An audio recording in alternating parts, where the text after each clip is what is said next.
നമസ്കാരം എല്ലാ പ്രിയപ്പെട്ട പ്രേക്ഷകർക്കും എക്സ്പേർട്ട് അഡ്വൈസിലേക്ക് സ്വാഗതം. വലിയ ആമുഖത്തിൻ്റെ ആവശ്യമൊന്നുമില്ല. നമുക്കറിയാം ബിസിനസ്സുമായി ബന്ധപ്പെട്ട ഏറ്റവും പ്രധാനപ്പെട്ട ഏറ്റവും വാല്യുബിൾ ആയിട്ടുള്ള ഇൻഫർമേഷൻസ് ആണ് എക്സ്പേർട്ട് അഡ്വൈസിലൂടെ പ്രേക്ഷകർക്ക് മുന്നിലേക്ക് എത്തിക്കുന്നത്. ഇന്ന് നമ്മൾ കോർപ്പറേറ്റ് ടാക്സിനെ കുറിച്ച് തന്നെയാണ് സംസാരിക്കുന്നത്. അതുമായി ബന്ധപ്പെട്ടുള്ള സംശയങ്ങൾ അതിനെ കുറച്ചും കൂടി ആഴത്തിലും വിശദമായി നമ്മൾ പഠിക്കുകയാണ് ഇന്നത്തെ ഈ സെഗ്മെൻറ്റിൽ.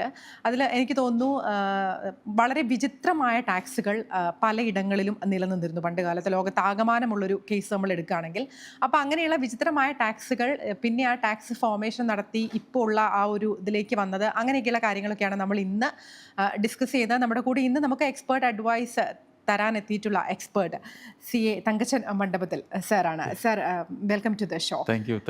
സാർ, എനിക്ക് തോന്നുന്നു നമ്മൾ നേരത്തെ നമ്മളുടെ പ്രീവിയസ് ഡിസ്കഷനിൽ അല്ലേ വളരെ വിചിത്രമായ ടാക്സുകളെ കുറിച്ച് നമുക്ക് കേട്ടാൽ കേട്ടാൽ വളരെ ഫണ്ണി ആയിട്ട് തോന്നുന്ന ടാക്സുകളെ കുറിച്ച് നമ്മൾ സംസാരിച്ചു. അപ്പൊ അതിനെക്കുറിച്ച് സാറിന്റെ കുറച്ച് എക്സ്പീരിയൻസസ് അങ്ങനെയുള്ള ടാക്സുകളെ കുറിച്ച് പറയാമോ? ടാക്സ് എന്നുള്ള സബ്ജക്റ്റ് തന്നെ പലർക്കും ഇഷ്ടമില്ലാത്തൊരു സബ്ജക്റ്റാണ്. അതിനെക്കുറിച്ച് സംസാരിക്കാൻ തന്നെ ആർക്കും വലിയ താല്പര്യമില്ല, കേൾക്കാനും വലിയ താല്പര്യമില്ല. കാരണം അത് കാശ് അങ്ങോട്ട് കൊടുക്കേണ്ട ഒരു സംഭവമാണല്ലോ. അപ്പം നമുക്ക് കുറച്ച് ഫൺ ഫാക്ട്സ് പറഞ്ഞിട്ട് നമുക്ക് അടുത്ത ഇതിലേക്ക് പോകാം. അതായത് വിൻഡോ ടാക്സ് ഉണ്ടായിരുന്നു പണ്ട് ഇംഗ്ലണ്ടിൽ. അത് വിൻഡോ കൂടുതലുണ്ടെങ്കിൽ കൂടുതൽ ടാക്സ് ചാർജ് ചെയ്തിരുന്നൊരു കാലമായിരുന്നു. പിന്നെ ഹാറ്റിൻ്റെ ടാക്സ് ഉണ്ടായിരുന്നു പണ്ട് ഇംഗ്ലണ്ടിൽ. മോർ ഹാറ്റ്സ് ആണെങ്കിലും കൂടുതൽ ഹാറ്റ്സ് ഉണ്ടെങ്കിൽ കൂടുതൽ ടാക്സ് ചുമത്തുന്ന ഒരു സമ്പ്രദായം തന്നെ ഉണ്ടായിരുന്നു. ഈ ഹാറ്റ്സിൻ്റെ അടിയിൽ ഒഫീഷ്യൽസ് വന്നിട്ട് ടാക്സിൻ്റെ സ്റ്റാമ്പ് ഇട്ട് വെക്കും. കാരണം ഇത് ടാക്സ് കൊടുക്കുന്ന ഹാറ്റാണെന്ന് അറിയാൻ വേണ്ടിയിട്ട്. സോപ്പിന് ടാക്സ് ഉണ്ടായിരുന്നു ഒരു 100 വർഷത്തോളം. റഷ്യയിലാണെങ്കിൽ ബിയേഡിന് ടാക്സ് ഉണ്ടായിരുന്നു. ഇപ്പം നമ്മൾ കേരളത്തിൽ നിന്നുള്ളവരാണ്. കേരളത്തിൽ തന്നെ ഈ മുലക്കരം എന്നുള്ള ഒരു ടാക്സ് ഉണ്ടായിരുന്നു. അത് പലർക്കും അറിയാവുന്ന കാര്യമാണത്.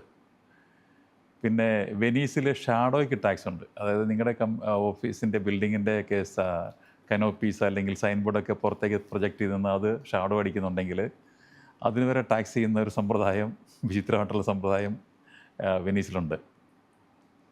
ഈ ടാക്സിൻ്റെ സിസ്റ്റം തുടങ്ങുന്നത് തന്നെ ഈജിപ്തിലാണ് എന്നാണ് പറയപ്പെടുന്നത്. ഒരു BC 3000 തന്നെ ഫാർമേഴ്സ് അവിടെ ഹാർവെസ്റ്റ് ചെയ്യുമ്പം അതിൻ്റെ ഒരു പങ്ക് ഫറവോയ്ക്ക് കൊടുക്കണമായിരുന്നു. അപ്പം ഫറവോയുടെ ഒരു വരുമാനം ഇതായിരുന്നു. അത് മൃഗങ്ങളായാലും പച്ചക്കറി ആയാലും ധാന്യങ്ങളായാലും ഒക്കെ ഫറവോയ്ക്ക് കൊടുക്കുന്നൊരു സമ്പ്രദായം. അങ്ങനെയായിരിക്കും ആ ടാക്സ് അവിടെ അങ്ങനെ തുടങ്ങിയത്. ഈ മോഡേൺ ടാക്സിനെ കുറിച്ച് പറയുകയാണെങ്കിൽ അത് തുടങ്ങിയത് 1799 British prime minister William Pitt the younger എന്ന് പറഞ്ഞ ഒരാളാണ്. അദ്ദേഹത്തിന് കുറേ പൈസയുടെ ആവശ്യം വന്നു. കാരണം ഫ്രഞ്ച് നെപ്പോളിയൻ ബോണപ്പാർട്ട് ബ്രിട്ടനെ ആക്രമിക്കാൻ വന്നപ്പം അതിനെ എതിരിടാൻ വേണ്ടി കുറേ പൈസയുടെ ആവശ്യത്തിന് വേണ്ടിയിട്ടാണ് ഈ ടാക്സ് സമ്പ്രദായം തുടങ്ങിയത്. അങ്ങനെയാണ് മോഡേൺ ടാക്സിൻ്റെ ഒരു തുടക്കം എന്ന് പറയുന്നത്. അപ്പോൾ നമ്മൾ പഴയ സിസ്റ്റം കണ്ടു, വിചിത്രമായ സിസ്റ്റം കണ്ടു, മോഡേൺ ടാക്സിനെ കുറിച്ചും നമ്മുടെ തുടക്കത്തിനെ കുറിച്ച് നമ്മൾ മനസ്സിലായി. ടാക്സിന്റെ ഒരു ചരിത്രമാണ് സർ പറഞ്ഞതെന്ന് എനിക്ക് ചെറുതായിട്ടുള്ള ഒരു ചരിത്രം പറയാനാണെങ്കിൽ ഒത്തിരി ഉണ്ട്. ഷോക്കിംഗ് ആയിട്ടുള്ള പല കാര്യങ്ങളുണ്ട്. അല്ല, ഞാനും അത് ആലോചിക്കായിരുന്നു. കാരണം നമ്മൾ ഇത്തരത്തിലുള്ള ടാക്സ് ഒക്കെ എനിക്കതിൽ ഏറ്റവും വിചിത്രമായിട്ട് തോന്നിയത് ഈ പറയുന്ന പോലെ ഷാഡോ ടാക്സ്, വിൻഡോ ടാക്സ് എന്നൊക്കെ പറയുന്നത് ഞാനൊന്നും ശരിക്കും കേട്ടിട്ടില്ല കേട്ടോ. ഞാൻ ഫസ്റ്റ് ടൈമാണ് അത് കേൾക്കുന്നത്. കൂടുതൽ വിൻഡോസ് ഉണ്ടെങ്കിൽ ടാക്സ് കൊടുക്കുക. അതുപോലെ ഷാഡോ ടാക്സ് എന്നൊക്കെ പറയുന്നതല്ലേ നമുക്ക് വളരെ വിചിത്രമായിട്ട് തോന്നും. അപ്പൊ ആ കാലഘട്ടത്തിൽ നമ്മൾ ഒരുപാട് മാറി. ഇന്ന് ടാക്സിന്റെ ഫോം മാറി, ടാക്സ് അടയ്ക്കേണ്ട രീതി മാറി. അപ്പോഴും ആളുകൾക്ക് കൺഫ്യൂഷൻ ഉണ്ട്. അപ്പോഴും ആളുകൾക്ക് എനിക്ക് തോന്നുന്നു ഇത്തരത്തിൽ ഈ ടാക്സ് അടയ്ക്കേണ്ടതുണ്ടോ, അടയ്ക്കേണ്ട ആവശ്യം തന്നെ ഉണ്ടോ എന്ന് ചിന്തിക്കുന്ന ആളുകളുണ്ട്. അതെ അതെ. അപ്പോൾ നമ്മൾ ഈ ഷോക്കിംഗ് ഫോമിൽ നിന്ന് മാറി ഇപ്പം ടുഡേയ്സിലെ ഇന്നത്തെ നല്ലൊരു സിസ്റ്റത്തിലേക്കാണ് വന്നിരിക്കുന്നത്. പ്രത്യേകിച്ച് UAE എന്ന് പറഞ്ഞാൽ പേഴ്സണൽ ഇൻകം ടാക്സ് ഇല്ല. കോർപ്പറേറ്റ് ടാക്സ് വളരെ ഫെയർ ആയിട്ടുള്ളൊരു 9% ഉള്ളൂ. അതെല്ലാം സിമ്പിൾ, വളരെ ഡിജിറ്റലായിട്ട് ഫയൽ ചെയ്യാന്നുള്ള കാര്യങ്ങളേ ഉള്ളൂ. അതൊക്കെ ഒരു ബ്ലെസ്സിങ് ആണ് UAE സംബന്ധിച്ചിടത്തോളം. അപ്പം UAE ടാക്സ് വളരെ വളരെ മോഡേൺ ടാക്സ് ആണ്, അല്ലെങ്കിൽ വളരെ സോഫിസ്റ്റിക്കേറ്റഡ് ആയിട്ടുള്ളതാണ്. വിചിത്രമായിട്ടുള്ള ടാക്സുകളൊന്നുമില്ല. അപ്പോൾ എന്തിനാണ്, അല്ലെങ്കിൽ എന്തിനാണ് നമ്മൾ ടാക്സ് അടയ്ക്കേണ്ടത് എന്ന് പറയുന്ന ഒരു അതായത് ശരിയാണ്, അപ്പം അങ്ങനെ ടാക്സ് അടയ്ക്കേണ്ടുന്ന ആവശ്യമുണ്ടോ, അങ്ങനെയൊക്കെ കൺഫ്യൂഷനുള്ള ഒരുപാട് ആളുകളുണ്ട് ഞാൻ മനസ്സിലാക്കുന്നിടത്തോളം. ഇപ്പം ഒരു 100 ദിറംസ് ലാഭം ഉണ്ടാക്കുന്ന ഒരു കമ്പനി ഇവിടെ കൊടുക്കേണ്ട ടാക്സ് 9 ദിറംസ് ആണ്. അത് ബേസിക് സ്റ്റാൻഡേർഡ് ഡിഡക്ഷൻ എല്ലാം കഴിഞ്ഞിട്ടുള്ള ബാക്കി വരുന്നതിൻ്റെ 9% മാത്രമേ ഉള്ളൂ. അപ്പം അവർ ഗവൺമെൻറ് ചിലവാക്കുന്നത് ബേസിക്കലി റോഡിന് വേണ്ടിയിട്ട്, ഹോസ്പിറ്റൽസ് വേണ്ടിയിട്ട്, സ്കൂൾസ്, സേഫ്റ്റി, ഈ കാര്യങ്ങൾക്കൊക്കെ വേണ്ടിയിട്ടാണ് ഈ ടാക്സ് ഉപയോഗിക്കുന്നത്. അപ്പം great nations R built on shared responsibility എന്ന് പറയുന്നത്. അപ്പോൾ ടാക്സ് ഒരു പണിഷ്മെൻ്റ് അല്ല, ഇതൊരു പാർട്ണർഷിപ്പാണ് ബേസിക്കലി. അപ്പോൾ അത് നമ്മൾ മനസ്സിലാക്കി കഴിഞ്ഞ് കഴിഞ്ഞാൽ നമ്മളതിൽ കൂടുതൽ കോൺട്രിബ്യൂട്ട് ചെയ്യാൻ തയ്യാറാവും. നമ്മളിപ്പോൾ കാണുന്ന നല്ല എയർപോർട്ടുകൾ, അല്ലെങ്കിൽ നമുക്ക് രാത്രി ഇറങ്ങി നടക്കാൻ പറ്റുന്ന ഒരു സേഫ്റ്റി, ഇതിനെല്ലാം പുറകിലൊരു കോസ്റ്റ് ഉണ്ട്. ആ കോസ്റ്റ് ഗവൺമെൻറ് കിട്ടുന്നത് ഇതുപോലെയുള്ള ടാക്സിൽ നിന്നാണ്.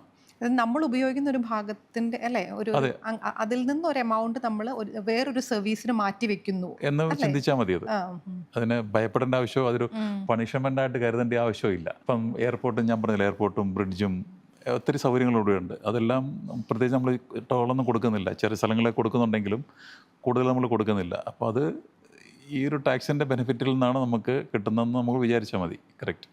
അപ്പോൾ ഇതൊരു ടാക്സിന് ബേഡനായിട്ട് കാണേണ്ട ആവശ്യമില്ല. ഒരു ബാഡ്ജ് ഓഫ് റെസ്പോൺസിബിലിറ്റി ആയിട്ട് നമുക്ക് കരുതി മുന്നോട്ട് പോകുമ്പോഴാണ് നമുക്ക് ഒരു മനസ്സമാധാനം വരുന്നത്. അല്ലെങ്കിൽ അതാണ് ഫാക്റ്റ്. പിന്നെ സാർ എനിക്ക് തോന്നുന്നു നേരത്തെ നമുക്കറിയാവുന്ന പോലെ അല്ലേ, നേരത്തെ UAE ടാക്സ് ഇല്ലായിരുന്നു. പിന്നീടാണ് ഈ ടാക്സ് വരുന്നത്. അപ്പോൾ അത് വളരെ ചെറിയൊരു ശതമാനമാണെങ്കിൽ കൂടെ അത് ആളുകൾക്കൊരു ഹെവിനെസ് ഫീൽ ചെയ്യുന്നുണ്ട്, അങ്ങനെ ഒരു ടാക്സ് വന്നു എന്നുള്ളത്. അപ്പോൾ അതിനെ എങ്ങനെയാണ് നോക്കിക്കാണുന്നത്, അല്ലെങ്കിൽ അതിനെ അങ്ങനെ നമ്മളൊരു ബേർഡൻ ആയിട്ട് കാണേണ്ടതുണ്ടോ? അതിനെ എങ്ങനെയാണ് സാർ? അതൊരു സൈക്കോളജിക്കൽ ഇതായിട്ട് നമുക്ക് വേണേൽ കരുതാം. കാരണം പണ്ട് ടാക്സ് ഇല്ലായിരുന്നു, പിന്നെ വാല്യൂ ആഡഡ് ടാക്സ് വന്നു, അപ്പോഴും ചെറുതായിട്ടൊരു ഫീലിംഗ് വന്നു, പിന്നെ ഇപ്പം കോർപ്പറേറ്റ് ടാക്സ് വരുന്നു. പക്ഷേ നമ്മൾ മനസ്സിലാക്കേണ്ട ഒരു കാര്യം, ഇപ്പം മറ്റ് രാജ്യങ്ങളിൽ, മറ്റ് സിവിലൈസ്ഡ് രാജ്യങ്ങളിൽ നോക്കിക്കഴിഞ്ഞപ്പം അവിടെ ഇന്ത്യ തന്നെയാണ് 30% ടാക്സ് ഉണ്ട്.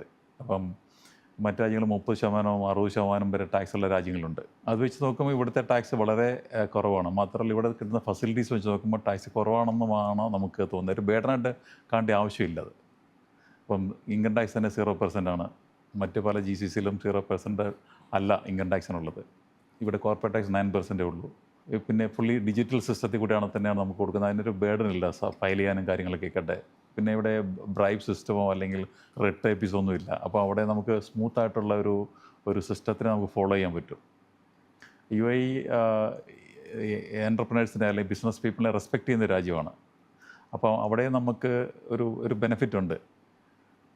അപ്പം നമുക്ക് ചെയ്യേണ്ടത് ഇവിടെ ഈ കോസ്റ്റ് കൗണ്ട് ചെയ്യല്ല ചെയ്യേണ്ടത്, അതിൻ്റെ കോൺട്രിബ്യൂഷൻ കൊണ്ട് നമുക്ക് കിട്ടുന്ന ബെനിഫിറ്റ് കൗണ്ട് ചെയ്യുമ്പോഴാണ് ഇത് നമുക്കൊരു പ്രിവിലേജ് ആയിട്ട് തോന്നുന്നത്.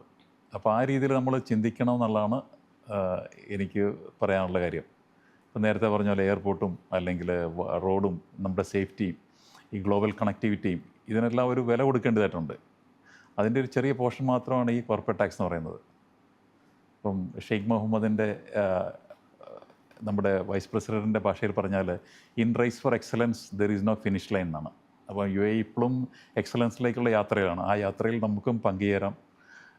ഒരു ചെറിയ ബിസിനസ്സിൽ കിട്ടുന്ന ലാഭത്തിൻ്റെ ഒരു ചെറിയൊരു അംശം നമുക്ക് ഗവൺമെൻറ്റിലേക്ക് കൊടുക്കാം, അത് പ്രോപ്പറായിട്ട് കൊടുക്കാം എന്നുള്ളതാണ് നമുക്കിവിടെ ചെയ്യാൻ പറ്റുന്ന ഒരു കാര്യം.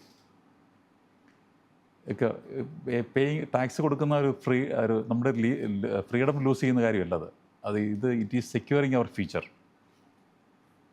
അതാണ് പറയാനുള്ളത്. ഒരു ഫ്രീഡത്തെ അല്ല, ഇവിടെ നമ്മുടെ ഫ്യൂച്ചറിനെ ഉറപ്പിക്കലാണ് ഈ ടാക്സ് കൊടുക്കുന്നതിലൂടെ സംഭവിക്കുന്നത്. പിന്നെ നമ്മളും ശരിക്കും ആ ഡെവലപ്മെന്റിന്റെ അല്ലേ, ഒരു കൺട്രിയുടെ ഡെവലപ്മെന്റിന്റെ ഭാഗമായി മാറുകയാണ് നമ്മളും കൂടി യഥാർത്ഥത്തിൽ അത് പറയുമ്പോൾ. അപ്പോൾ എനിക്ക് തോന്നുന്നു ഇപ്പോൾ സാറ് പറഞ്ഞതുപോലെ മറ്റ് രാജ്യങ്ങളുടെ ടാക്സ്, അതായത് ഇപ്പോൾ ഇന്ത്യ അടക്കമുള്ള രാജ്യങ്ങളുടെ ടാക്സുമായിട്ട് കമ്പയർ ചെയ്യുമ്പോൾ നമുക്ക് അല്ലേ ഒരു തരത്തിലും നമുക്ക് ഇത് ചെയ്യാൻ പറ്റില്ലാത്ത 9% എന്ന് പറയുമ്പോൾ വളരെ ചെറിയ ഒരു ടാക്സ് ആണല്ലേ. അപ്പോൾ അതിനെ വളരെ ഉത്തരവാദിത്ത ബോധത്തോടു കൂടി ചെയ്ത് മുന്നോട്ട് പോവുക എന്നുള്ളതാണ് അല്ലേ. അത് നമ്മുടെ ഉത്തരവാദിത്തമാണ്, നമ്മുടെ റെസ്പോൺസിബിലിറ്റിയാണ്. അത് വളരെ ഫ്രീഡമായിട്ട് തന്നെ ചെയ്യാനും പറ്റും. ടാക്സ് ഫയലിങ്ങുമായി ബന്ധപ്പെട്ടിട്ടുള്ള കാര്യങ്ങളാണ് ഈ എനിക്ക് തോന്നുന്നു ഒരുമാതിരിപ്പെട്ട എല്ലാ ആളുകളും അങ്ങനെ തന്നെയാണെന്ന് തോന്നുന്നു അല്ലേ. ടാക്സ് ഏറ്റവും ഒടുവിൽ ടാക്സ് ഫയൽ ചെയ്യാം എന്നുള്ളൊരു കോൺസെപ്റ്റിൽ അങ്ങനെ ഇരിക്കും. അതൊരു ഡേഞ്ചർ സിറ്റുവേഷനിലേക്ക് പോകുമോ? അങ്ങനെ നമ്മൾ ഈ ലാസ്റ്റ് ടൈമിലേക്ക് ഫയലിംഗ് മാറ്റി വെക്കുന്നതുമായി ബന്ധപ്പെട്ട് അങ്ങനെ എന്തെങ്കിലും പ്രശ്നങ്ങളുണ്ടോ? അങ്ങനെ ഉണ്ടെങ്കിൽ ഉണ്ടാകാനിടയുള്ള സാഹചര്യങ്ങൾ എന്തൊക്കെയാണ്? ഇനി അതല്ലെങ്കിൽ നമ്മൾ കൃത്യമായി എങ്ങനെയാണ് ഇത് ഫോളോ ചെയ്ത് പോകേണ്ടത്? റൈറ്റ്. ഇപ്പോൾ ഈ ടാക്സ് ഫയലിംഗ് നമ്മളെല്ലാവരും സ്കൂളിൽ പഠിച്ച് പരീക്ഷയ്ക്ക് എഴുതി വന്ന ആൾക്കാരാണ്. ആ പരീക്ഷ ഇവിടെയും വരുന്നുണ്ട്. പരീക്ഷയുടെ തലേദിവസമാണ് നമ്മൾ മിക്കവാറും ആൾക്കാർ പഠിക്കുന്നത്. എന്ന് പറഞ്ഞാൽ ഈ ടാക്സ് ഫയൽ ചെയ്യാൻ വേണ്ടിയിട്ട് തലേദിവസമാണ്, ലാസ്റ്റ് ഡേറ്റിൻ്റെ തലേദിവസമായിരിക്കും നമ്മൾ ഓർക്കുന്നതിനെക്കുറിച്ച്, അല്ലെങ്കിൽ അത് പ്രിപ്പയർഡ് അല്ലാതെ വരുന്നത്. അപ്പോൾ അതൊരു എക്സാം പോയിന്റിൽ കണ്ടു കഴിഞ്ഞാൽ ഈ ലാസ്റ്റ് മിനിറ്റിലേക്ക് പ്രിപ്പയർ ചെയ്യുന്ന പിള്ളേർ അതിൻ്റെ എക്സാം പ്രോപ്പറായിട്ട് എഴുതാൻ പറ്റാതെ അല്ലെങ്കിൽ സ്കിപ്പായി വരും. അപ്പോൾ അവിടെ നമുക്ക് നഷ്ടം വരും. ഒരു വർഷം നഷ്ടപ്പെടാം, അല്ലെങ്കിൽ പല കാര്യങ്ങളും നഷ്ടപ്പെടും അവിടെ. അപ്പോൾ ഈ ബിസിനസ്സിനും അങ്ങനെയാണ്. ബിസിനസ്സിൽ ടാക്സ് പ്രോപ്പറായിട്ട് ഫയൽ ചെയ്തില്ലെങ്കിൽ നമ്മുടെ ക്രെഡിബിലിറ്റിയെ ബാധിക്കും, നമുക്ക് പെനാൽറ്റി വരും, നമുക്ക് ഡിസിപ്ലിനറി ആക്ഷൻസ് വരാം. കാരണം discipline today is piece of tomorrow. അപ്പം എക്സാം ഫിയർ പോലെ ഇവിടെ ഫിയർ ചെയ്യേണ്ട ആവശ്യമില്ല. പക്ഷേ എക്സാമിന് പ്രിപ്പയർ ചെയ്യുന്ന തലേദിവസമല്ല പഠിക്കേണ്ടത്, നേരത്തെ തന്നെ പ്ലാൻ ചെയ്യണം. അപ്പോൾ നമുക്ക് വളരെ ഈസി ആയിട്ട് മുന്നോട്ട് പോകാൻ പറ്റും. ഇതൊരു ടാസ്ക്കായിട്ട് കണക്കാക്കേണ്ട ആവശ്യമില്ല. അപ്പോൾ പ്രോപ്പർ ഗൈഡൻസ് ഉണ്ടെങ്കിൽ ചെയ്യാവുന്നുള്ള കാര്യമുള്ളത്. അപ്പോൾ നമ്മളിതിനു മുമ്പ് ഇവിടെ ഇല്ലാത്ത കാരണമാണ് നമുക്ക് ഈ ബുദ്ധിമുട്ട് ഫീൽ ചെയ്യുന്നത്. അല്ലെങ്കിൽ ശരിക്കും ഇത് ഫീൽ ചെയ്യേണ്ട ഒരു ആവശ്യം വരുന്നില്ല. അടുത്ത വർഷത്തന്നെ ശരിയായിക്കോളൂ. ശീലമാവുമല്ലോ അല്ലേ? അതെ അതെ. ഇനി വളരെ ജനറലായിട്ട് എന്താണ് എല്ലാവർക്കും വെല്ലുവിളിയാകുന്നൊരു ചോദ്യത്തിലേക്കാണ്, എന്തിനാണ് നമ്മൾ കൺസൾട്ടൻസിനെ ഡിപ്പെൻഡ് ചെയ്യേണ്ട ആവശ്യം അല്ലേ? നമ്മൾ എന്താണ് ഡിജിറ്റൽ കാലഘട്ടത്തിൻ്റെ അതിന് എനിക്ക് തോന്നുന്നു ഇപ്പം നമ്മൾ കാണുന്നതിൽ ഏറ്റവും ലേറ്റസ്റ്റ് വേർഷനിലാണ് നമ്മൾ നിൽക്കുന്നത്. നമുക്ക് ഗൂഗിളും ChatGPT ഒക്കെ ഉണ്ട്. അപ്പോൾ ഈ സമയത്ത് നമ്മൾ എന്തിനാണ് കൺസൾട്ടൻസിനെ ഈ ടാക്സുമായി ബന്ധപ്പെട്ട് നമ്മൾ ഡിപ്പെൻഡ് ചെയ്യേണ്ടത്, അല്ലെങ്കിൽ അതിനൊരു അഡ്വൈസ് എടുക്കേണ്ടതുണ്ടോ? അത് വല്ലാത്തൊരു ചോദ്യമാണല്ലോ. അതെ, ഈ ChatGPT ഗൂഗിളും എല്ലാം നല്ല സംഭവം തന്നെയാണ്. നമുക്ക് ജനറൽ ആയിട്ടുള്ള ഇൻഫർമേഷൻ കിട്ടാൻ നല്ലതാണ്. പക്ഷേ റെസ്പോൺസിബിളായിട്ടുള്ള കെയർഫുള്ളായിട്ടുള്ള കാര്യം ചെയ്യുമ്പം, നമുക്ക് പരിചയമില്ലാത്തൊരു കാര്യം ആദ്യമായിട്ട് ചെയ്യുമ്പം തീർച്ചയായിട്ടും ഒരു കൺസൾട്ടിങ് എടുക്കുന്നത് വളരെ നല്ല കാര്യമായിരിക്കും. അപ്പം അതൊരു സെൽഫ് ട്രീറ്റിങ് ഒരിക്കലും ഗൂഗിൾ നോക്കിയിട്ടൊക്കെ സെൽഫ് ട്രീറ്റ് ചെയ്യുന്ന ആൾക്കാരുണ്ട്. വാട്സപ്പ് യൂണിവേഴ്സിറ്റിയിൽ ഡോക്ടറേറ്റ് ഉള്ള ആൾക്കാരൊക്കെ ഉണ്ട്. അപ്പം സെൽഫ് ട്രീറ്റ് ചെയ്യാൻ അതിൻ്റെ കോൺസിക്വൻസസ് സ്വീകരിക്കാൻ തയ്യാറുള്ളവർക്ക് അങ്ങനെ ചെയ്യാം. അല്ലെങ്കിൽ പ്രോപ്പറായിട്ട് ചെയ്യണം നിർബന്ധമുള്ളവർക്ക് നമുക്ക് കൺസൾട്ടൻറ്റിൻ്റെ ഒരു ഒപ്പീനിയൻ സ്വീകരിക്കുന്നത് നല്ലതായിരിക്കും. കാരണം ചെറിയൊരു എറർ കൂടി വലിയ പെനാൽറ്റി ഉണ്ടാക്കാം. ഇപ്പോൾ നമുക്കറിയുന്ന ഒരാളുണ്ട്, അയാൾ സ്വന്തമായിട്ട് ഫയൽ ചെയ്തു. പക്ഷേ അദ്ദേഹം ഫ്രീ സോണിലൊരു കമ്പനിയായിരുന്നു. അയാൾ വിചാരിച്ചു ഫ്രീ സോണിലെ കമ്പനിക്കെല്ലാം ഫ്രീ ആയിട്ട് ടാക്സ് കൊടുക്കേണ്ടാത്തൊരവസ്ഥയാണെന്ന്. പക്ഷേ അയാൾക്ക് പല കണ്ടീഷൻസും മെയിൻറ്റെയിൻ ചെയ്യാത്ത ഒരാളായ സ്ഥിതിക്ക് അയാൾ ടാക്സ് കൊടുക്കേണ്ട ഒരാളായിരുന്നു. അപ്പോൾ അയാൾ റോങ് ആയിട്ട് ഫയൽ ചെയ്തു. അപ്പോൾ റോങ് ആയിട്ട് ഫയൽ ചെയ്താൽ പെനാൽറ്റി ഉണ്ട്, ടാക്സ് കൊടുക്കാത്തതിൻ്റെ പെനാൽറ്റി വരും. ഈ കൺസൾട്ടൻറ്റ് കൊടുക്കേണ്ട വളരെ തുച്ഛമായിട്ടുള്ളൊരു ഫീസായിരുന്നു. അയാൾ അത് സേവ് ചെയ്യാൻ വേണ്ടി അതിൻ്റെ 10 times അയാൾക്ക് നഷ്ടം വന്നിട്ടുണ്ട്. അപ്പം വേറൊരു അയാൾ എന്ത് ചെയ്തു, അയാളുടെ സാലറി ഒന്നും ക്ലെയിം ചെയ്തിട്ടില്ല. കാരണം എൻ്റെ തന്നെ കമ്പനി, എന്തിനാണ് ഞാൻ സാലറി ക്ലെയിം ചെയ്യുന്നത്? അതില്ലാതെ കൂടുതൽ പ്രോഫിറ്റ് വെച്ചിട്ട് അയാൾക്ക് ഫയൽ ചെയ്തു. ശരിക്കും അയാൾക്ക് കൂടുതൽ പ്രോഫിറ്റ് കൊടുക്കേണ്ട ആവശ്യമില്ലായിരുന്നു, അതിൻ്റെ ടാക്സ് കൊടുക്കേണ്ട ആവശ്യമില്ലായിരുന്നു. നമ്മുടെ സാലറിയുടെ കുറച്ചിട്ടുള്ളത് മതിയായിരുന്നു. അതും ഒരു കൺസൾട്ടൻ്റ് ഉണ്ടായിരുന്ന അയാൾക്ക് കൂടുതൽ ടാക്സ് പ്ലാൻ ചെയ്യാമായിരുന്നു.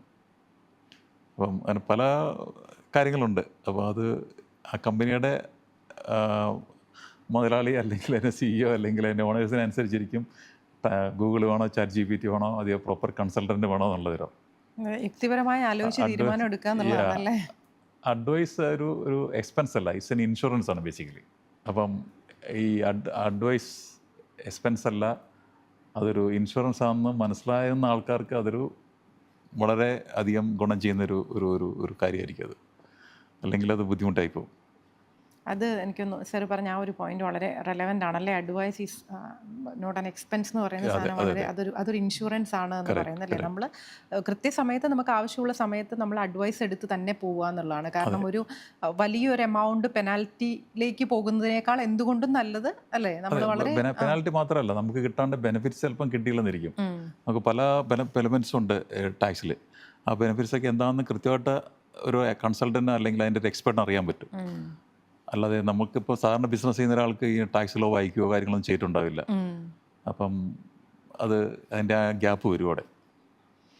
അപ്പോൾ അതുകൊണ്ട് വളരെ യുക്തിപരമായി ആലോചിച്ച് ഈ കാര്യത്തിലൊരു വൈസ് ഡിസിഷൻ എടുക്കുക എന്നുള്ളതാണ്. നമ്മൾ ChatGPTയെ അല്ലെങ്കിൽ ഗൂഗിളിനെ ഡിപ്പെൻഡ് ചെയ്യണോ, അതല്ല നമ്മളൊരു കൺസൾട്ടൻറ്റിലേക്ക് പോകണമോ എന്നുള്ളതല്ലേ. പിന്നെ ഈ പറയുന്നത് പോലെ ഈ സ്മോൾ ബിസിനസ്സസ് അല്ലേ, അവർക്ക് ഈ കോർപ്പറേറ്റ് ടാക്സ് ഒരു ബാധ്യതയാവുമോ എന്നുള്ളതാണ്. അതായത് എനിക്ക് തോന്നുന്നു ഇപ്പം വലിയ വരുമാനമില്ലാത്ത അല്ലെങ്കിൽ വലിയൊരു ടേൺ ഓവറിലേക്ക് പോകാത്ത ഒരു കമ്പനിയൊക്കെ സംബന്ധിച്ച് എന്നാലും കോർപ്പറേറ്റ് ടാക്സ് ഉറപ്പായും അടയ്ക്കണമല്ലോ അല്ലേ. നമ്മൾ കഴിഞ്ഞ എപ്പിസോഡ്സിലൊക്കെ ആയിട്ട് പറഞ്ഞിട്ടുണ്ട്. അപ്പോൾ അങ്ങനെ വരുമ്പോൾ അങ്ങനെയുള്ള കമ്പനികൾക്ക് ഇത് വലിയൊരു ബാധ്യതയാകുമോ ഈ ടാക്സ് എന്നുള്ളതാണ്. അല്ലെങ്കിൽ അവരെത്ര ശതമാനം എങ്ങനെയാണ് ഇതടയ്ക്കേണ്ടത്, അങ്ങനെയൊക്കെയുള്ള കാര്യങ്ങൾ. ഓക്കെ, അവിടെ ഈ കോർപ്പറേറ്റ് ടാക്സ് ചെറിയ കമ്പനികൾക്ക് ഇല്ലെന്നുള്ളതാണ് സത്യം.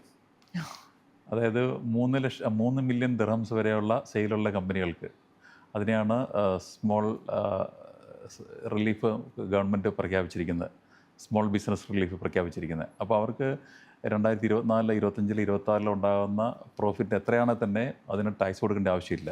പക്ഷേ അത്തരം കമ്പനികൾ രജിസ്റ്റർ ചെയ്യണം, ടാക്സ് കൊണ്ട് രജിസ്റ്റർ ചെയ്യണം, അത് കോർപ്പറേറ്റ് ടാക്സ് ഫയൽ ചെയ്യുകയും ചെയ്യണം. ടാക്സ് കൊടുക്കേണ്ട ഒരു ആവശ്യം വരുന്നില്ല അവർക്ക്.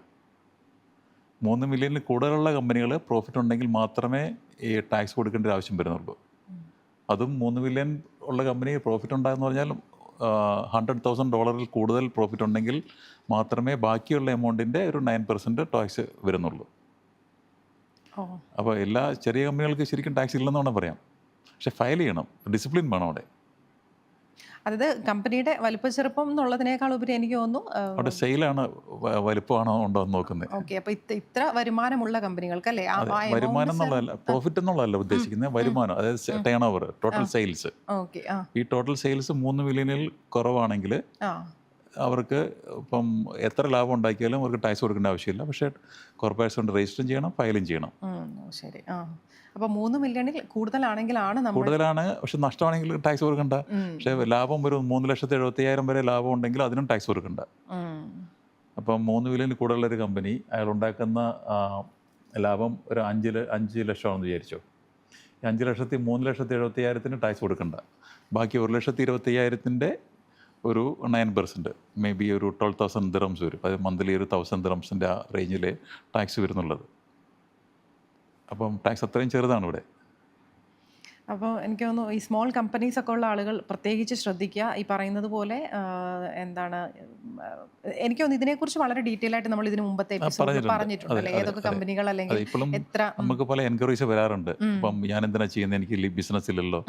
അപ്പോൾ ഒരാൾ വന്ന് എനിക്ക് അയാൾ ട്രേഡ് ലൈസൻസ് എടുത്തു, പക്ഷേ ഇതുവരെ ബിസിനസ് ചെയ്തിട്ടില്ല എങ്കിൽ അയാൾ ടാക്സ് രജിസ്ട്രേഷൻ എടുക്കണം, ഫയലിംഗ് ചെയ്യണം. ടാക്സ് അടയ്ക്കേണ്ട ആവശ്യമില്ല അവിടെ. പക്ഷേ ഫയലിങ്ങും രജിസ്ട്രേഷനും പ്രോപ്പറായിട്ട് ചെയ്യണം. അപ്പോൾ ഒരു സോൾ പ്രൊപ്പറേറ്ററെ സംബന്ധിച്ചാൽ ഇതൊരു എൻ്റർലി ഡിഫറെൻ്റ് ആണ്. സോൾ പ്രൊപ്പറേറ്റർ എന്ന് പറഞ്ഞു കഴിഞ്ഞാൽ അയാളുടെ ബിസിനസ്സും സോൾ പ്രൊപ്പറേറ്ററായിട്ട് ലീഗലി അവർ സെയിം പേഴ്സണാണ്. അപ്പോൾ അവരെ സംബന്ധിച്ചിടത്തോളം സോൾ പ്രൊപ്പറേറ്റർക്ക് ഒരു 1 മില്യൺ ദിറംസിൻ്റെ സെയിൽസ് ഉണ്ടെങ്കിൽ മാത്രമേ രജിസ്ട്രേഷൻ എടുക്കേണ്ടതുള്ളൂ, ഫയലും ചെയ്യേണ്ടതുള്ളൂ. സോൾ പ്രൊപ്പറേറ്റർഷിപ്സ് ആണെങ്കിൽ അപ്പോൾ അയാൾക്ക് ഒന്നിൽ കൂടുതൽ സോൾ പ്രൊപ്പറേറ്റർഷിപ്പ് കാണാം. ഇപ്പോൾ ഒരു ചെറിയൊരു എസ്റ്റാബ്ലിഷ്മെൻ്റ് കാണാം, വേറെ എസ്റ്റാബ്ലിഷ്മെൻ്റ് കാണാം. അതിൻ്റെ എല്ലാത്തിൻ്റെയും കൂടെ കൂടിയുള്ള റവന്യൂ 1 മില്യണിൽ കൂടുതലാണെങ്കിലാണ് അദ്ദേഹം എന്ത് ചെയ്യേണ്ടത്, ഈ ടാക്സ് രജിസ്ട്രേഷൻ എടുക്കേണ്ടതും അത് ഫയൽ ചെയ്യേണ്ടതും കാര്യങ്ങളൊക്കെ. അപ്പം പക്ഷേ ഒരു LLC കമ്പനി ആണെങ്കിൽ അത് റവന്യൂ ഇല്ലെങ്കിൽ കൂടിയും അതിൻ്റെ രജിസ്ട്രേഷൻ എടുക്കണം, അത് ഫയൽ ചെയ്യുകയും ചെയ്യണം.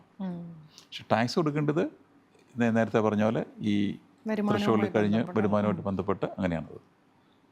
അപ്പോൾ അവിടെ അതിന് ഓരോ കമ്പനിക്കും എൻ്റെ കൃത്യമായിട്ട് അറിയണമെങ്കിൽ ആ കമ്പനിയുടെ കാര്യങ്ങൾ മനസ്സിലാക്കണം.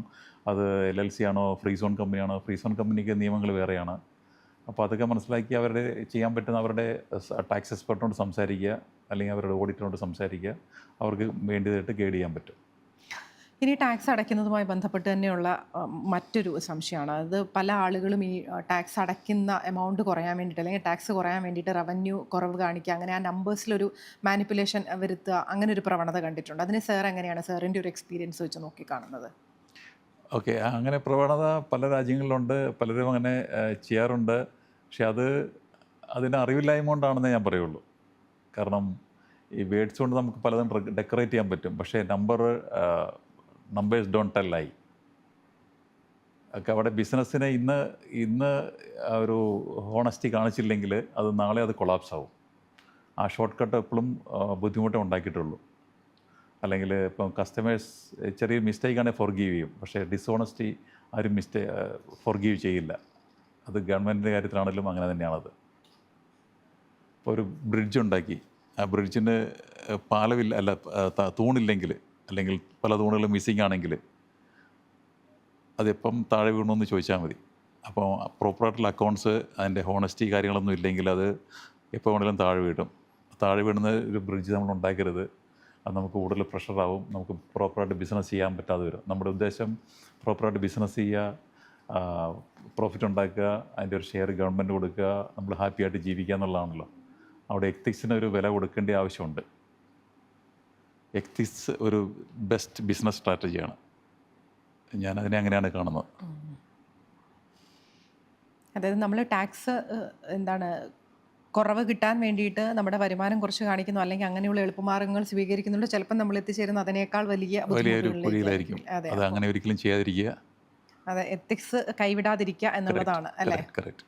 ഇപ്പം എനിക്ക് തോന്നുന്നു ഈ പ്രീവിയസ് പോയിന്റിൽ സാറ് പറഞ്ഞതുപോലെ തന്നെ ഇപ്പം എനിക്ക് സാറ് പറഞ്ഞ എക്സാമ്പിൾ വളരെ എന്താണ് കണക്ട് ചെയ്യാൻ പറ്റി. അതായത് നമ്മൾ പില്ലേഴ്സ് അടുക്കി വെച്ച് ഒരു ബ്രിഡ്ജ് പണിയുന്നത് പോലെ തന്നെയാണ് അല്ലേ? അപ്പം ആ ഒരു പില്ലർ നഷ്ടപ്പെട്ടാൽ അത്രയും അതിൻ്റെ അത് ആ സ്ട്രോങ് ആയിട്ട് നിൽക്കാൻ പറ്റും, ശേഷി നഷ്ടപ്പെടും എന്ന് പറയുന്നത് പോലെ അത്രയും വ്യക്തമായ രീതിയിൽ കാര്യങ്ങൾ പറഞ്ഞു കൊടുക്കാൻ ഒരു കൺസൾട്ടൻറ്റിനെ കൊണ്ട് തന്നെ സാധിക്കുള്ളൂ. ഇപ്പോൾ സാർ ഇത് നമ്മളോട് പറയുന്നത് സാറിൻ്റെ ഇത്രയും വർഷത്തെ എക്സ്പീരിയൻസിൽ നിന്നാണല്ലോ, പല ആളുകളുടെ അനുഭവം, പല കമ്പനികൾക്ക് വേണ്ടി അല്ലേ, അങ്ങനെ അതിൽ നിന്നാണ്. അപ്പോൾ എനിക്ക് തോന്നുന്നു സ്വാഭാവികമായിട്ടും ഒരു കമ്പനിയെ സംബന്ധിച്ച് കൃത്യമായി ടാക്സ് അടയ്ക്കുന്നതുമായി ബന്ധപ്പെട്ട, അല്ലെങ്കിൽ അതിൻ്റെ ആ അടുക്കും ചിട്ടയും അനുസരിച്ചുള്ളൊരു പ്രോപ്പർ എന്താണ് ഗ്രോത്തിന് തീർച്ചയായും ഒരു കൺസൾട്ടൻ്റ് ആവശ്യമുണ്ട്. അതിനൊരു സംശയമില്ല എന്നാണ് ഞാൻ മനസ്സിലാക്കുന്നത്. സാർ എങ്ങനെയാണ് അതിനെ മനസ്സിലാക്കുന്നത്? ഓക്കെ, അപ്പം നിങ്ങൾക്ക് നല്ലൊരു കൺസൾട്ടൻ്റ് ഉണ്ടെങ്കിൽ, ഒരു ബിസിനസ്സിന് നല്ലൊരു കൺസൾട്ടൻ്റ് ഉണ്ടെങ്കിൽ അദ്ദേഹത്തിന് ആ ബിസിനസ്മാൻ എന്ത് പ്രശ്നം ഉണ്ടെങ്കിലും നല്ല സുഖമായിട്ട് കിടന്നുറങ്ങാൻ പറ്റുമെന്നുള്ളതാണ്. അല്ലെങ്കിൽ ഇവിടെ consultants are like light house ഉണ്ടെന്ന് കരുതിയിട്ട് കടലിലെ കോളും അതൊന്നും കുറയില്ല. പക്ഷേ നമുക്ക് ആ വരുന്ന ഷിപ്സിനെ നമുക്ക് പ്രോപ്പറായിട്ട് ഗൈഡ് ചെയ്യാൻ പറ്റും. മനസ്സിലായില്ലേ? അപ്പോൾ അതാണ് ഒരു ഒരു ഒരു ഒരു കൺസൾട്ടൻറ്റ് ചെയ്യുന്നത്. അതിൻ്റെ സേഫ്റ്റി, എത്ര സ്റ്റോം ഉണ്ടെങ്കിലും കരയിലെത്തിക്കാനും അല്ലെങ്കിൽ സെയിലിംഗ് കണ്ടിന്യൂ ചെയ്യാനും ഈ ലൈറ്റ് ഹൗസ് കൊണ്ട് സാധിക്കും. അത് കാരണം മിസ്റ്റേക്കാണ് ഏറ്റവും വലിയ അല്ല, നമുക്ക് കിട്ടുന്ന പഠനങ്ങൾ, അല്ല നമുക്ക് കിട്ടുന്ന അറിവുകളെല്ലാം നമുക്ക് നമ്മുടെ അനുഭവത്തിൽ നിന്ന് കിട്ടുന്നതാണ്. ആ അനുഭവത്തിൽ നിന്ന് കിട്ടുന്ന അറിവുകളെല്ലാം വലിയ വില കൊടുക്കേണ്ടി വരും. പക്ഷേ കൺസൾട്ടൻ്റ് തരുന്ന അറിവിന് അവർ ഓൾറെഡി വില കൊടുത്തിട്ടുണ്ട്, നമുക്ക് കിട്ടുമ്പോൾ അത്രയും വില കൊടുക്കേണ്ടി വരില്ല. ആ മിസ്റ്റേക്ക് ഒരു വലിയ വില കൊടുക്കേണ്ട ഒരു അവസരം വരാറുണ്ട്. സ്വന്തം മിസ്റ്റേക്ക് കാണിച്ച് അറിവുണ്ടാക്കി പിന്നെ കറക്റ്റ് ചെയ്യുമ്പോൾ തന്നെ ഒത്തിരി കോസ്റ്റ് കൊടുക്കേണ്ടി വരും. ഇപ്പോൾ കൺസൾട്ടൻ്റെ നേരിട്ട് കിട്ടുമ്പം ആ കോസ്റ്റ് കുറവ് വരും. അതും കൺസൾട്ടൻറ്റിനെ ബന്ധപ്പെടുന്നത് കൊണ്ടുള്ള ഒരു ഗുണമാണത്. കൺസൾട്ടൻ്റ് എപ്പോഴും ആ ഒരു സബ്ജക്റ്റിൽ എപ്പോഴും നല്ല അറിവുള്ള ഒരാളായിരിക്കും. അല്ലെങ്കിൽ അതിൽ ഇപ്പോൾ നിങ്ങൾ പറഞ്ഞ പോലെ തന്നെ പ്രവൃത്തി പരിചയമുള്ള ഒരാളായിരിക്കും. അതിൻ്റെ വരുംപരാകളെ കുറിച്ച് അറിയാനും അതെങ്ങനെ ചെയ്യണമെന്നൊക്കെ അറിയാൻ പറ്റിയ ഒരാളായിരിക്കും. അങ്ങനെയാണല്ലോ കൺസൾട്ടൻ്റ് ആവുന്നത്, അല്ലെങ്കിൽ കൺസൾട്ടൻ്റ് ആവില്ലല്ലോ. ഇപ്പോൾ സ്വന്തം ആരും സർജറി ചെയ്യാറില്ല, അത് വേറൊരു ഡോക്ടറായിരിക്കും ചെയ്യുന്നത്, ഡോക്ടറാണെങ്കിൽ കൂടി. അപ്പം ചില കാര്യങ്ങൾ അറിയാൻ വേണ്ടി ഒരു കൺസൾട്ടൻ്റെ സഹായം എടുക്കുന്നത് തീർച്ചയായിട്ടും നല്ലത് തന്നെയാണത്. ഇപ്പോൾ കൺസൾട്ടൻ്റ് എപ്പോഴും ഒരു ബ്ലൈൻഡ് സ്പോട്ട് കണ്ടുപിടിക്കാൻ പറ്റും. ഇപ്പോൾ നമുക്ക് പലപ്പോഴും പറ്റിയെന്നിരിക്കില്ല, പക്ഷേ വേറെ ആൾക്ക് നമ്മുടെ ബ്ലൈൻഡ് സ്പോട്ട് കണ്ടുപിടിക്കാൻ പറ്റും. പിന്നെ റൈറ്റ് അഡ്വൈസ് തരുന്നത്, അപ്പം ഈ ഒരു ഇയേഴ്സ് സ്ട്രഗിൾ ചെയ്ത് കിട്ടുന്ന അനുഭവത്തിൽ നിന്ന് കിട്ടാവുന്ന കോസ്റ്റും കാര്യങ്ങളൊക്കെ വെച്ച് നോക്കുമ്പോൾ ഉണ്ടാകുന്ന ബെനിഫിറ്റിനേക്കാളും കൂടുതൽ ബെനിഫിറ്റ് നമുക്ക് ഈ റൈറ്റ് അഡ്വൈസ് കൊണ്ട് നമുക്ക് പെട്ടെന്ന് കിട്ടുമ്പം അത് നമുക്ക് ഉപയോഗിക്കാൻ പറ്റും. നമുക്ക് ബിസിനസ്സിലത് നന്നായിട്ട് വരുള്ളത്.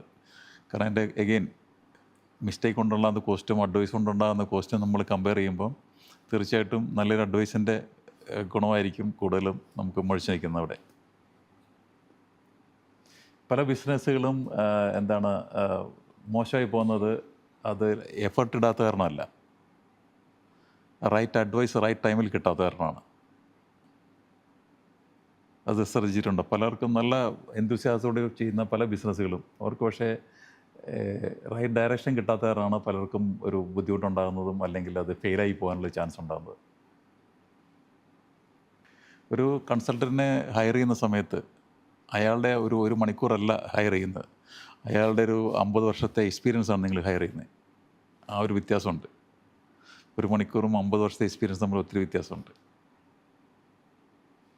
അതാണ് കൃത്യമായിട്ട് ഒരു കമ്പനീനെ അതിൻ്റെ പ്രോപ്പർ ആയിട്ടുള്ള വഴി കൂടെ കൊണ്ടുപോകാൻ അല്ലേ, ടാക്സുമായി ബന്ധപ്പെട്ട് എല്ലാ കാര്യങ്ങളും അതിനൊരു കൺസൾട്ടൻ്റ് ശരിക്കും നിങ്ങൾക്കൊരു ആൻസർ തരണ ആളായിരിക്കണമെന്ന് നിർബന്ധമില്ല. നിങ്ങളോട് നല്ലൊരു ചോദ്യം ചോദിക്കുന്ന ആളും കൂടി ആയിരിക്കും. ആ ചോദ്യത്തിൽ കൂടെ നിങ്ങൾക്ക് നിങ്ങളുടെ മനസ്സിനെ അല്ലെങ്കിൽ ചിന്തയെ ഉദ്ദീപിക്കാൻ അദ്ദേഹത്തിന് സാധിക്കും. അപ്പോൾ നമ്മൾ നല്ല വഴിക്ക് കൊണ്ടുപോകാൻ വേണ്ടി അദ്ദേഹത്തിന് കഴിയുമെന്നുള്ളതാണ് എൻ്റെ വിശ്വാസം. അതായത് കൃത്യമായിട്ട് ഒരു നമ്മളുടെ ടാക്സുമായി ബന്ധപ്പെട്ട കാര്യങ്ങൾക്കാണെങ്കിലും അല്ലെങ്കിൽ അല്ലേ ഇത്തരത്തിലൊരു കൺസൾട്ടന്റിനെ ഡിപ്പെൻഡ് ചെയ്യാന്ന് പറഞ്ഞാൽ പകുതി നമ്മൾക്ക് വളരെ കൂളായിട്ടിരിക്കാം എന്നുള്ളതാണ് അല്ലേ. ഓണ്ടർപ്രണർ ആരാണോ ഓണർ ആരാണോ അയാൾക്ക് വളരെ റിലാക്സ്ഡ് ആയിട്ടിരിക്കാം എന്നുള്ളതാണ് അല്ലേ. പല കാര്യങ്ങളും വളരെ കൃത്യമായ രീതിയിൽ ഒരു ഗൈഡ് ലൈൻ തരാൻ ആ കൺസൾട്ടന്റിന് സാധിക്കും. തീർച്ചയായിട്ടും അത് ആ കൺസൾട്ടന്റ് നമ്മൾ അണ്ടർ എസ്റ്റിമേറ്റ് ചെയ്യരുത്. ഒരു നമ്മൾ ഡോക്ടറിനെ നമുക്ക് സ്വന്തം ചികിത്സിക്കാൻ പറ്റും തലവേദന പക്ഷെ എന്നും തലവേദന വരുന്ന ഒരാൾ എന്നും പനഡോൾ കഴിച്ചുകൊണ്ടിരുന്നു കഴിഞ്ഞാൽ അത് ബുദ്ധിമുട്ടായി മാറും. എനിക്ക് തോന്നുന്നു ഏതോ ഒരു എപ്പിസോഡിൽ സാർ തന്നെ പറഞ്ഞതുപോലെ നമുക്ക് എക്സ്പീരിയൻസ് ഒരിക്കലും വാങ്ങിക്കാൻ പറ്റില്ല അല്ലേ. അത് നമ്മൾക്ക് എന്താ കൈവന്ന് വരണം എന്ന് എനിക്ക് തോന്നുന്നു. അതെ അത് അവരുടെ ഡ്യൂട്ടിയാണത്. ആ കിട്ടിയ എക്സ്പീരിയൻസ് മറ്റുള്ളവർ ഷെയർ ചെയ്യുക, മറ്റേ സമൂഹത്തിൻ്റെ നന്മയ്ക്ക് വേണ്ടി ഷെയർ ചെയ്യുക, ബിസിനസ്സിൻ്റെ ആവശ്യം വേണ്ടി ഷെയർ ചെയ്യുക. ആ ബിസിനസ് നന്നായിട്ട് വളരും, ആ ബിസിനസ് നല്ല പ്രോഫിറ്റ് ഉണ്ടാക്കും, അത് ഗവൺമെൻറ് കൊടുക്കുക, നമുക്ക് നല്ലൊരു ലൈഫ് ഇവിടെ സാധ്യമാവും. നമ്മൾ ഏകദേശം നമ്മുടെ ക്ലോസിംഗ് സെഷനിലേക്ക് പോയിക്കൊണ്ടിരിക്കണം. നമ്മുടെ സെഷൻ അവസാനിക്കാൻ പോകണം. അപ്പോൾ എനിക്ക് തോന്നുന്നു ആ സമയത്ത് സാറിൻ്റെ ഇത്രയും വർഷത്തെ എക്സ്പീരിയൻസ് സാറ് ഒരുപാട് ആളുകളെ ഹാൻഡിൽ ചെയ്തിട്ടുണ്ട് അല്ലേ, ഒരുപാട് ഇത് ചെയ്തിട്ടുണ്ട്. അപ്പോൾ അതിൻ്റെ ഒരു എക്സ്പീരിയൻസിലൊക്കെ വെച്ചിട്ട് സാറിന് എന്താണ് ഈ ഓണ്ടർപ്രണേഴ്സിനോട്, ബിസിനസ് ചെയ്യുന്ന ആളുകളോടൊക്കെ ഇതുമായി ബന്ധപ്പെട്ട് സാറിന് എന്ത് അഡ്വൈസാണ് കൊടുക്കാനുള്ളത്? ഓക്കെ, ഇപ്പം ടാക്സ് ഫയൽ ചെയ്യുന്നൊരു സമയമാണ്. അപ്പം ഡോണ്ട് ഗാമ്പിൾ വിത്ത് കംപ്ലൈൻസ്. അതായത് ഈ കംപ്ലൈൻസ് എന്ന് പറയുന്നത് ലോട്ടറി ടിക്കറ്റ് അല്ല, അതുമായിട്ട് നമുക്ക് ഗാമ്പിൾ ചെയ്യാൻ പറ്റില്ല. അതിൻ്റെ പ്രോപ്പറായിട്ടുള്ള മെത്തേഡിൽ കാര്യങ്ങൾ ചെയ്യാന്നുള്ളതാണ്. So prevention is always cheaper than penalty. Prevention is better than cure എന്ന് കിട്ടണം. അത് എനിക്കിവിടെ പറയാനുള്ളത് prevention is always cheaper than penalty എന്നുള്ളതാണ്. ഓക്കെ, ലേറ്റ് ഫയലിങ് നമുക്ക് ഒരു ബസ് മിസ് ചെയ്ത ഒരവസ്ഥ ഉണ്ടാവും. നമുക്ക് ബസ് നഷ്ടപ്പെടും എന്ന് പറഞ്ഞാൽ നമുക്ക് ഫയൽ ചെയ്യാൻ പറ്റിയില്ലെങ്കിൽ നമുക്ക് പെനാൽറ്റി വരും. അതുമായിട്ട് ബന്ധപ്പെട്ട പല കോംപ്ലിക്കേഷൻസും ഉണ്ടാവും. അത് റൈറ്റായിട്ട് ഫയൽ ചെയ്യുക, അത് ടൈമിൽ ഫയൽ ചെയ്യുക എന്നുള്ളതാണ്. പിന്നെ മാത്രമല്ല നമുക്കിപ്പം കണക്കിലെ കള്ളത്തരം കാണിച്ച് നമുക്ക് തൽക്കാലം ഗവൺമെൻറ്റിനെ പറ്റിക്കുക എന്നുള്ള ചിന്തയുണ്ടെങ്കിൽ അതും വേണ്ട. കാരണം ഓഡിറ്റൊക്കെ വളരെ സ്മാർട്ടായിട്ട് ടൈറ്ററായിട്ട് വരികയാണ്. അപ്പം ഇന്ന് നിങ്ങൾക്ക് ഹൈഡ് ചെയ്യാം, പക്ഷേ ടുമോറോ അത് പിടിക്കപ്പെടും. അപ്പം അതിനൊന്നും നിൽക്കാതെ നല്ല രീതിയിൽ കാര്യങ്ങൾ ചെയ്ത് നന്നായിട്ട് കിടന്നുറങ്ങാനുള്ള ഏർപ്പാട് ചെയ്യുക. അപ്പോൾ അതാണ് എന്താണ് കൃത്യമായി ടാക്സ് അടയ്ക്കുക, ഡിലേ വരുത്താതിരിക്കുക, ടാക്സ് അടയ്ക്കേണ്ട സമയം സാറ് പറഞ്ഞതുപോലെ മിസ് ചെയ്യാതിരിക്കുക എന്നൊക്കെയുള്ളതാണ് ഇതുമായി ബന്ധപ്പെട്ട് ഏറ്റവും വിലപ്പെട്ടതായി സാറിനും പറയാനുള്ളത്. ഇനി എന്തെങ്കിലും ഇതിൻ്റെ കൂടെ സാറിന് ആഡ് ഓൺ ചെയ്യാനുണ്ടോ? കാര്യം എന്താണെന്ന് വെച്ചാൽ ഇപ്പോൾ സാർ നേരത്തെ പറഞ്ഞ പോലെ തന്നെ ടാക്സ് അടയ്ക്കേണ്ട സമയമാണ് വന്നുകൊണ്ടിരിക്കുന്നത്. അപ്പോൾ അതുകൊണ്ട് സാറിന് എന്തെങ്കിലും ജനറലി നമ്മളുടെ ഓഡിയൻസിനോട്. ഇപ്പം നമുക്കിവിടെ BA ടാക്സ് ഇല്ല, വിൻഡോ ടാക്സ് ഇല്ല, നെഡലിന് ടാക്സ് ഇല്ല, അല്ലെങ്കിൽ മുലക്കരവില്ല, അങ്ങനത്തെ പ്രശ്നങ്ങളുടെ കോംപ്ലിക്കേഷൻ ഒന്നുമില്ല. നമുക്ക് UAE വളരെ വ്യക്തമായിട്ട് ചെയ്യാവുന്ന ഫെയർ ആയിട്ടുള്ള സിമ്പിളായിട്ടുള്ള ഡിജിറ്റൽ ടാക്സ് സിസ്റ്റമാണുള്ളത്. അത് വളരെ പ്രൗഡ്ലി ഫയൽ ചെയ്യുക,